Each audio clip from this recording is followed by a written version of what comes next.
Beherdenni qarşıda oturmadan Ağabey Rahimzani atla bir aytma aytып bereyim. Oyzay Zeynep'ten.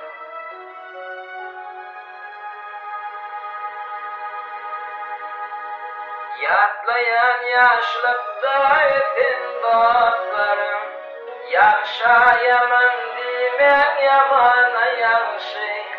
Yaxşı yigitlerin yetişedi kanı, uzun boylu başlı polatlarını. Yaxşı yigitlerin yetişedi kanı, men yatlayan rahim ağabey kanı. Uzun boylu başlı ağabey kanı.